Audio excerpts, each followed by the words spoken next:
हर एक घर में और हर एक कार्यकर्ता की जुबान पे है कि नेता यदि कोई हो तो वो साहब सिंह जैसा हो। छोटी छोटी चीजें आज भी लोगों के दिलों में है, जो वो करते थे, जो उनका व्यवहार था, जो उनका साधारण सा रहने का उनका व्यक्तित्व था, कैसे वो नाम से लोगों को याद रखते थे, कैसे छोटे से कार्यकर्ता को भी कोली भर लेते थे, कैसे उसके फंक्शन में 4-4 बजे तक भी पहुंचने का प्रयास करते थे। डोली कभी तो टेंट लग रहा होता था उस समय पहुंच जाते थे और कभी डोली जा रही होती तो उस समय पहुंच जाते। आज भी लोग उनकी चर्चा कर करके याद करते हैं। मेरी बेटी की शादी थी, साहब सिंह जी इतने बजे आए, उन्होंने कहा अच्छा तू छोड़ चले, दूध ही लिया बस। तो ऐसे आज भी उनका व्यवहार सबके दिलों में है। मेरा सौभाग्य ये रहा कि मैं, रचना, परवेश भाई, हम सब एक स्कूल में पढ़े, एक ही क्लास में थे। मेरी छोटी बहन और परवेश भाई एक क्लास में थे। हमने बचपन से उनका काम देखा कि कैसे निगम पार्षद के रूप में वो शुरू हुए, नाली खड़ंजे से लेकर सत्ता के गलियारों तक पहुंचने का जो सफर उन्होंने तय किया वो हमने अपनी आंखों से देखा।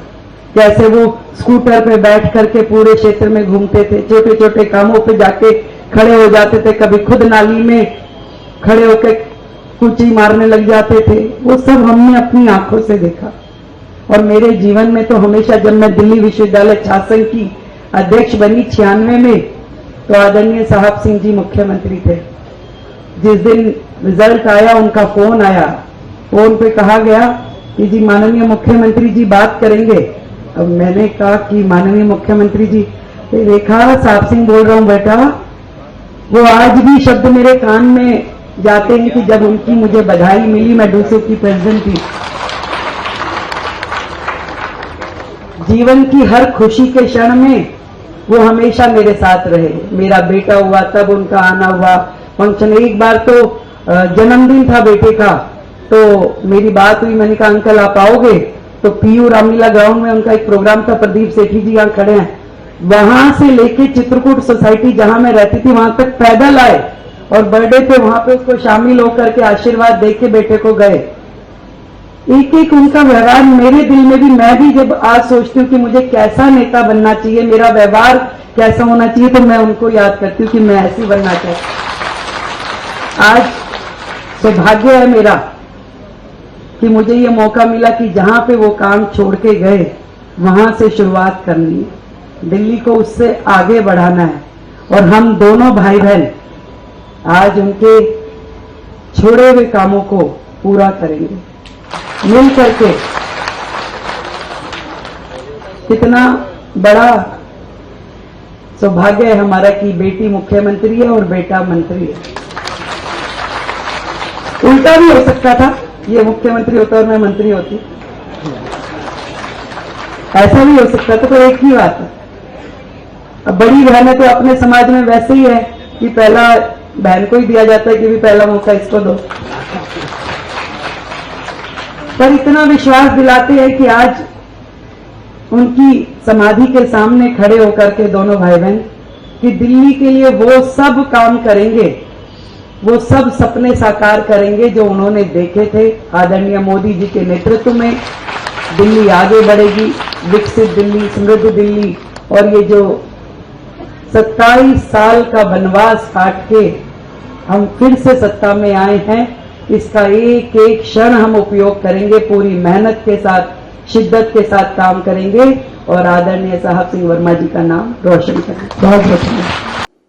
वो लोग जो पहले इस सदन का उपयोग केवल और केवल माननीय उपराज्यपाल जी को, माननीय प्रधानमंत्री जी को आपत्तिजनक, अपमानजनक, अभद्र शब्दों का इस्तेमाल करते हुए इस सदन का उपयोग करते थे, आज इस सदन का उपयोग दिल्ली की जनता की भलाई के लिए, योजनाएं बनाने के लिए, उनके क्रियान्वयन के लिए और दिल्ली को विकसित दिल्ली बनाने के लिए इसका उपयोग होने वाला है। माननीय अध्यक्ष जी, आज आपके माध्यम से मैं ये कहना चाहती हूँ,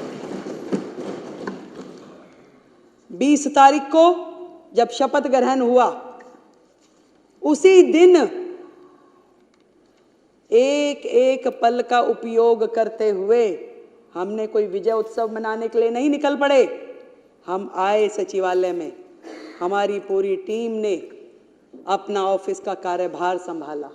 हमने पहली कैबिनेट की मीटिंग पहले दिन शपथ वाले दिन ही करी, और जिसके कारण से पिछली सरकार के कारण से लंबित आयुष्मान योजना को हमने पहली कैबिनेट मीटिंग में पास किया। हम घर नहीं गए कि मिठाई खानी है, खिलानी है, ढोल बजाने हैं। हम लोग उस दिन पूरा दिन अलग अलग विभागों की मीटिंगों में लगे रहे।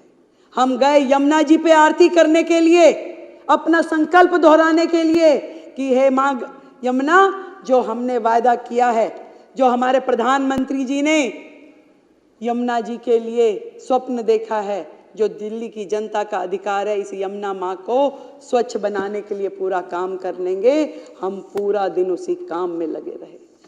आज 8 दिन और 9वां दिन आज माने तो एक एक दिन मैं और मेरे मंत्री और मेरे विधायकगण अपने क्षेत्र की जनता के साथ मिल करके दिल्ली को कैसे सुधारना है, क्या क्या काम होने हैं, केवल जनता के बीच में जा करके वो काम कर रहे हैं।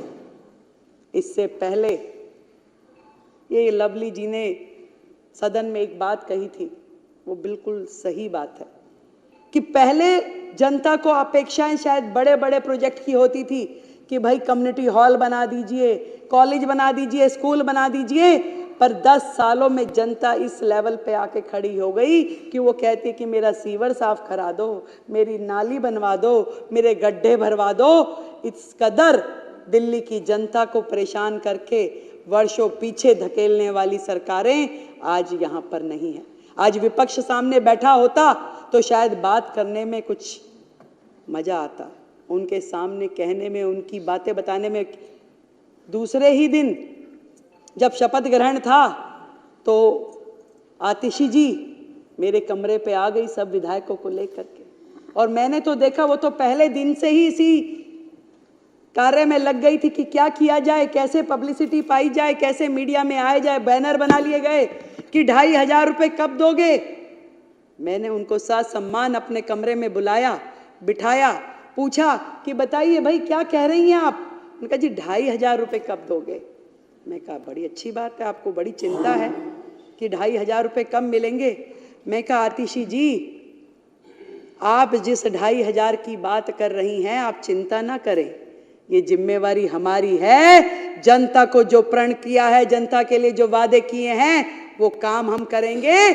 पर इस बात पे जरूर मुझे हंसी आती है कि 10 साल का कार्यकाल, 3-3 बार की सरकार बनने के बाद सैकड़ों वायदे किए, एक भी पूरा नहीं किया।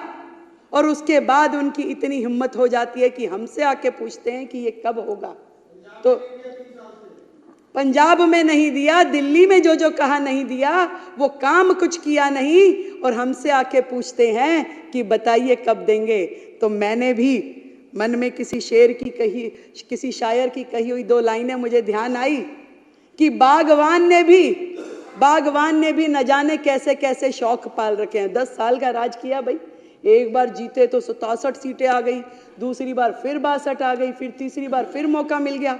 तो दिल्ली की जनता के शौक निराले थे, क्या उम्मीदें थी उनको उनसे कि बागवान ने भी न जाने कैसे कैसे शौक पाल रखे हैं, फूलों के गमलों में कांटे संभाल रखे हैं।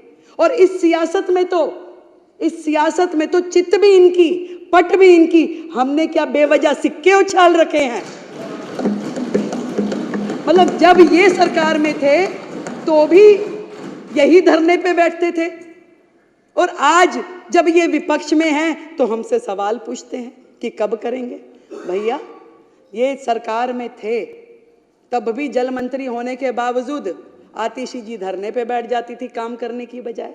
माननीय मुख्यमंत्री जी जो उस समय होते थे वो तो 26 जनवरी वाले दिन जाके धरने पे बैठ गए। तो इन तो धरना पार्टी है। इन्होंने अपने कार्यकाल में केवल प्रेस कॉन्फ्रेंस, केवल बाइट देना, केवल इंस्टाग्राम ट्विटर पे पोस्टेड डालना और मन गढ़ंत कहानियां बनाना, इसके अलावा किया क्या है। इनके विचार, इनकी सोच जिस कदर स्पीड में चलती है उसको तो कोई फॉलो नहीं कर सकता भाई। वो तो यमुना जी में जहर डाल देंगे, इस जन्म में तो जिता नहीं सकते, हरा नहीं सकते, ऐसी ऐसी बात करने वाले, घमंड से भरे हुए, अहंकार से भरे हुए